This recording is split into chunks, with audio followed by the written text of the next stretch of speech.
Yeah, good day, peeps. So good to have you here again. Yeah, still on the wake up call for blacks and Africans. It's so highly necessary we wake up as Africans and as black people.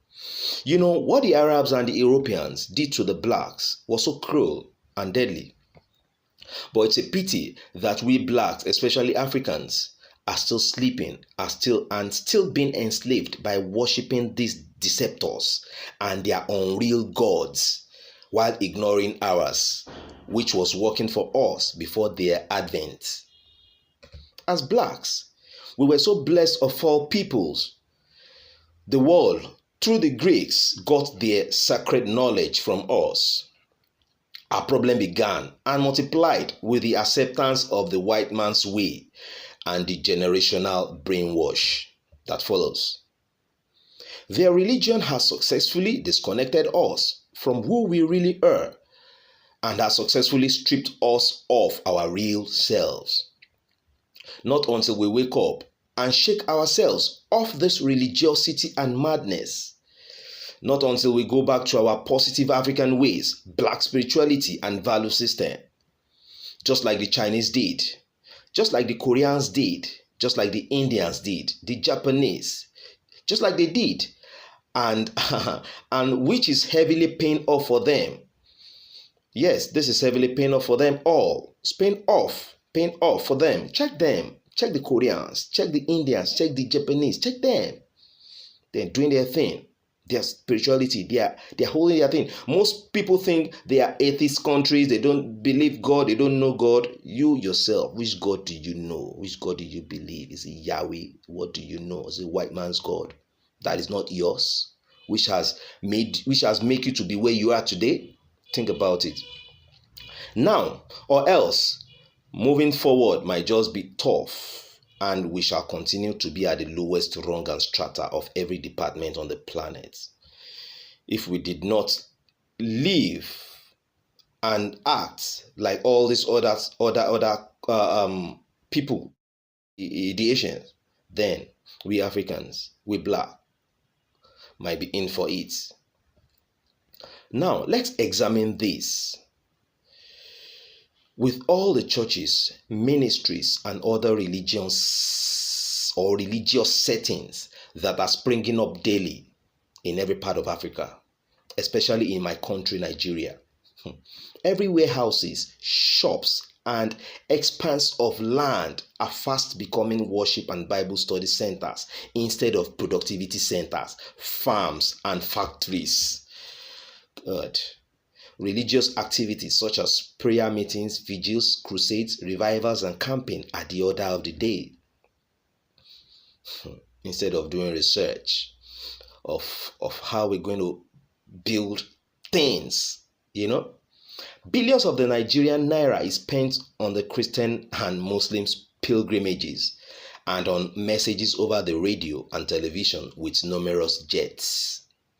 Most of the major routes in Nigeria are always adorned with posters of religious activities, leading to untellable traffic which has claimed the lives of many. It has been affirmed that the centers of world Christianity have moved from London, Geneva, and Rome to Accra, Harare, and Nigeria. But the sad thing is that upon all of this, Africa is not progressing. And always at the bottom and lowest rung and strata of every department on the planet with no hope in sight. Corruption, injustice, fraud, killings, poverty, suffering, family collapse, moral collapse, marriage failures, lack of love, greed, money rituals, and many more evil are becoming the order of the day. Let's remember that it wasn't like this when we were ourselves. Let's wake up if we have to move forward as Africans, Yeah, they gave us some goals and books that says we should hate ourselves and love our enemies. How can you hate your own self and love them, your enemies, which have come to enslave you, plunder you, kill you, rape you, and done shit to you? All I smell is the coded orchestration of highest level control. And they also say our reward is in a future heaven that doesn't exist. The time is now. Now is the time. We are in the present. The present is the time. Forget the lies of a future heaven. It doesn't exist. We are already existing as eternal beings. Eternity is now. The eternal now is all that matters. What we are doing in the present to our fellow human being is all that counts. The love and oneness in the present, the love and oneness we are showing, we are displaying in the present is all that matters. Let's start doing the right things now. Now. Forget the future heaven. Forget that. As Africans, we never knew heaven and hell. It wasn't part of our culture. It wasn't part of our culture and spirituality. What we know is reincarnation, which makes sense and which is the reality, as it spells out the unconditional love of the Creator in giving everyone a chance to evolve infinitely into their divine self, and not some condemnation to some hell, which does not exude unconditional love that you say your God is. Okay. Unconditional love does not even correspond with the concept of hell and heaven, which they brought to us. They lied.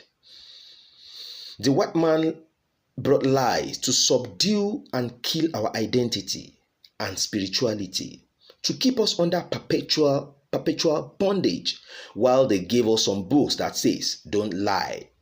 What inconsistency. Let's get back to our positive ways. Let's get back to our values, our African spirituality. Let's go back to who we really are. Know thyself is the way of the black man. Know thyself is the way of the black man. Know thyself. It's time to know thyself, individually and collectively as blacks and Africans. Know thyself is the way of the black man. Until I come your way, stay in bliss and in the highest ecstasy of all. Bye.